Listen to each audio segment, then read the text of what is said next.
Good morning, good afternoon, good evening, no matter where you are in the world. This is Howie, and I'm here to help you win with money. In today's episode of Back to School 101, we're going to talk about something called peak to peak cycles and why the duration of this timing of the cycle matters.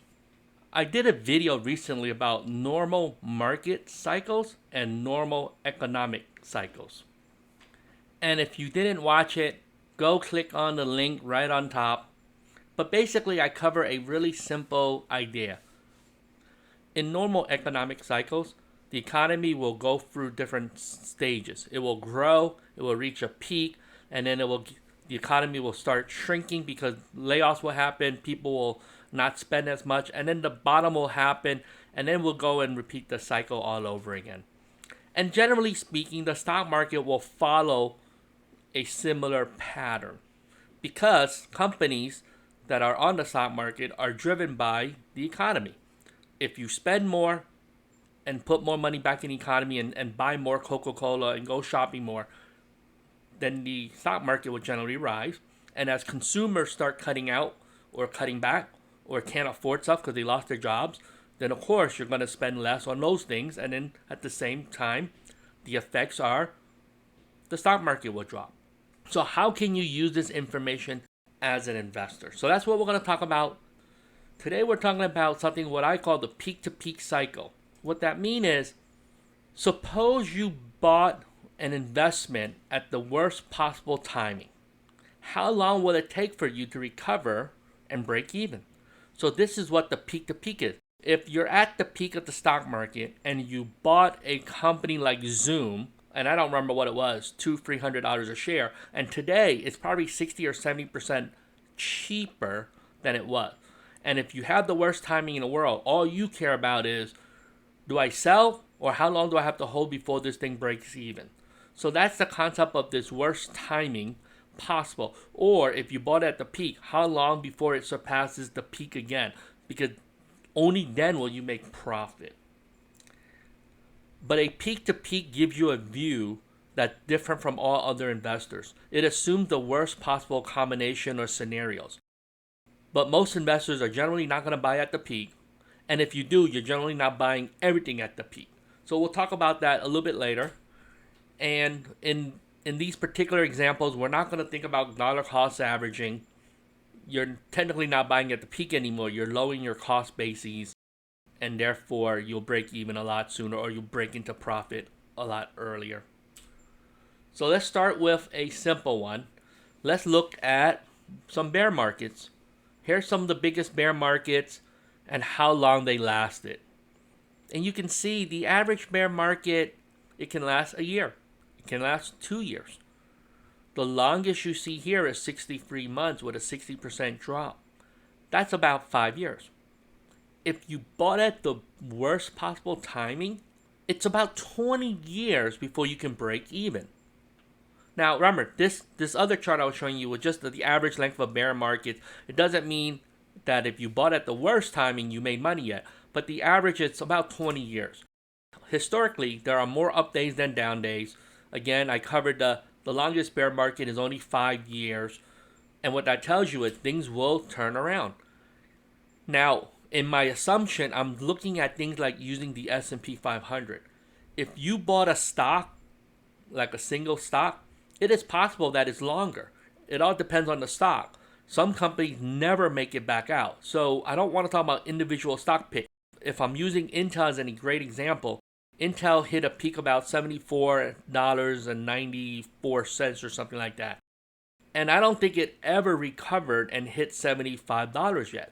So you're still holding that stock, waiting it to break even. Now, there are other companies that just go bankrupt and you never get all your money back. Really, in my example, we're not looking at individual stock picks because there's so many other factors that determine whether it goes up, recovers, or goes out of business. I'm looking at an index that most of us follow, which is the S&P 500. But it takes about 20 years in the worst case scenario. For most people, though, it's not going to take 20 years. 15, 16, 17 years is pretty normal if you bought it, on the way up. And like today, the S&P 500, we're only about 5 or 6% from the peak. But if you bought today, and let's say we enter a long recession that maybe 3, 4, 5 years, it's possible you're sitting on dead money for 10 years. Let's look at real estate, because there's no easy answer for real estate. So you guys, before you blast me in the comment section, let me just show you some charts. Now, how long do you think it will take? Take a guess, comment below. If you've never been a real estate investor who bought at the peak, then obviously you don't know. But if you have bought at the peak, I can tell you something. It's pretty long. And my guess is somewhere around 9 years. Now, this chart is different. I don't live in California, but I took this chart and I put a graph on this and a line. If you bought this low tier pricing house, you see that this chart is saying it went down and then it recovered and you broke even here. Peak is around 2006. This recovery is a little bit after 2006.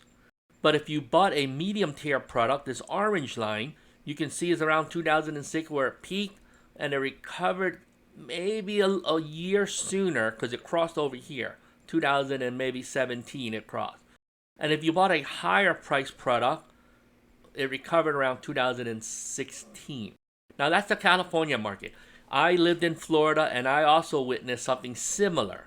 So different markets, but it was similar. It took a huge downturn, took about 10 years before it broke even. So that's a long time. Some people use this concept, oh, people always make money in real estate. That's not true.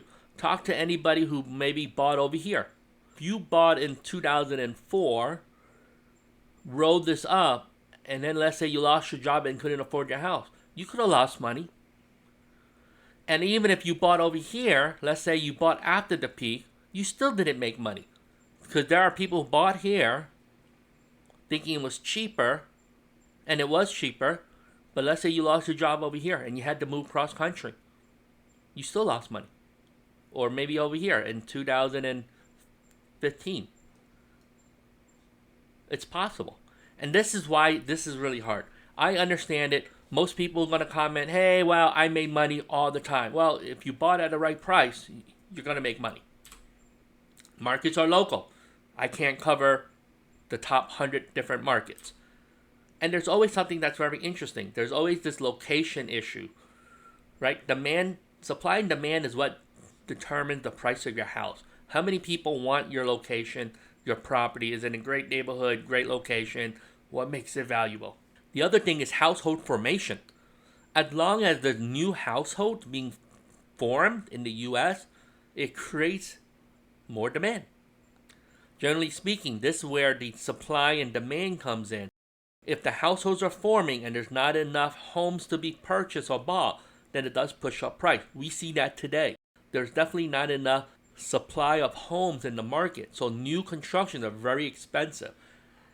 But can household formation grow infinitely? We don't know. So far it can. Can household formation continue to increase? If we copy some of the patterns of other countries where the replacement rate or the birth rate, it's actually less than 2. That means for every married couple or partner, they're having less than 2 kids. So it doesn't replace the parent.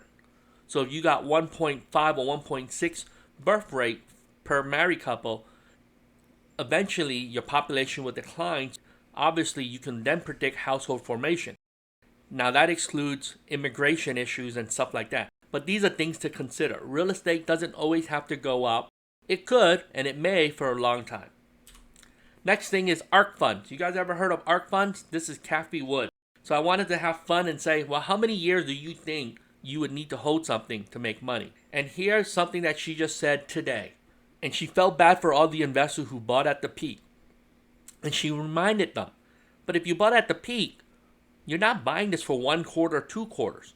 And she defended her stock pick. She's saying everything that she picked will disrupt another business. And so you got to give it time for it to play out.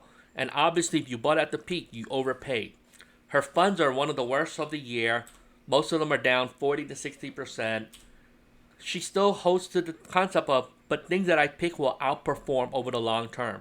And she always reminds people like that's what she did with Tesla. When everybody was telling her she was cuckoo, she still believed that Tesla was going to do really well over the long term.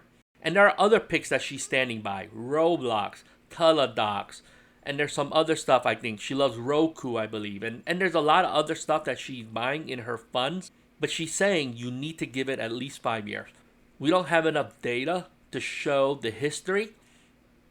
I'm going to guess it's between 6 to 8 years. And so I'm going to compare it against her funds act like a NASDAQ ETF, or it may act like a SMH or even a QQQ. So when you look at some of those type of funds, put a good guess around it. Now, this may get updated in the future when we have more data, and let's say this fund's been going on for 20 years, then we'll have some better information of how long is the peak-to-peak cycle for one of her ARKK funds. And the last one I want to talk about is Bitcoin, just for fun, because everybody talks about it. What do you think Bitcoin peak-to-peak cycle is? And this one has been talked about. Most people in the industry actually talk about this all the time. And the answer is roughly 4 years. Now, we don't have enough data. You can't go back 100 years and look at it. But there's about 11 or 12 years of data. And the first couple of years are, when things are trading for $1 or $2 or free, it's really hard to look at a pattern. So most people look at this classic example. It touched 20,000 roughly in December of 2017. It was on TV. It was talked about in the news. And then what happened? It just went down. And it went down for a while. And even the halving right around here in 2020, it wasn't enough to bring the price up past the previous peak. So if you bought at 19,000, you had to wait. But how long did you have to wait? 4 years. Less than 4 years. And then you would have broke even. And then it made this huge run to about 54, I think. I don't remember exactly. Maybe 55. Then it dropped. And then it did something really unique. So the last peak is now 68,000 and is November 2021. Today is at 41. So you see there's a lot of volatility again. But if we're using the same pattern, let's add 4 years to this. We're saying at least 4 years. Even if you had the worst timing in the world, your $68,000 Bitcoin, it will pass that sometime around 2025. If you have 4 years, November 2025, we're going to pass that. And this is how you can use this information. What are the real practicals? A lot of it depends on the type of investor you are. And there's no right or wrong way. There are some people who worry about risk. Well, how much risk should I take?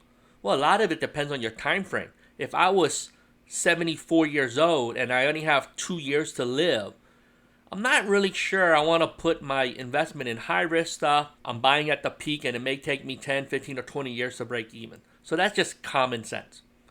If you're a buy and hold investor, this will give you an idea of how long it takes to break even if you have pretty poor timing. But if you're young, you will know that you're going to make money eventually. If you're a dollar cost averaging investor, you sort of don't care because you're always buying regardless of price.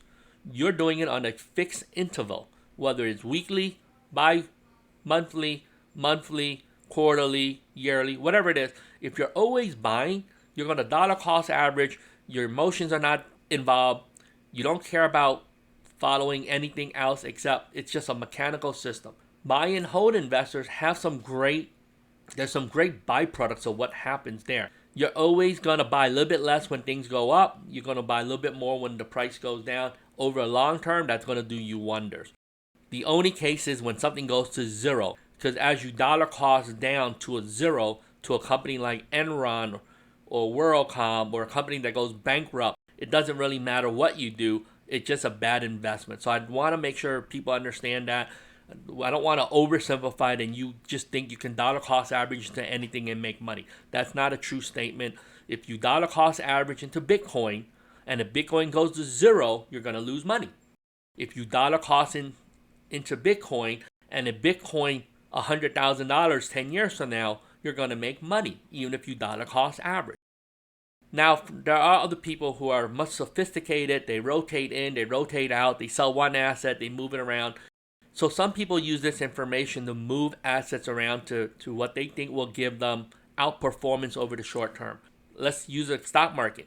The stock market averaged about 13% rate of return the last 9 or 10 years. It outperformed. What some people are doing is selling some of their winners, and they definitely sold some of their growth stock, and they moved it into value. Some people moved it into cash, thinking that the market will eventually come back down. If you had some higher risk, sometimes you sell your winnings in the stock market and you moved it into Bitcoin. So that's how some people are using this information. And don't forget, guys, hey, this is not financial advice. I'm not telling you how to rotate in or out, what to buy or what not to buy. I'm just trying to educate you on how cycles work, and it will make you a better investor. Hey, thank you for watching this video. If you enjoyed it, please comment. Please give me a thumbs up, subscribe, hit the bell, share this with a friend. This concludes this episode of Back to School 101 Thinking, covering peak-to-peak cycles. If you're interested, I have other playlists and I teach other things about investing. But thank you again. Hey, let's do this together. Let's do this $1 at a time. As always, have a profitable day. Bye-bye.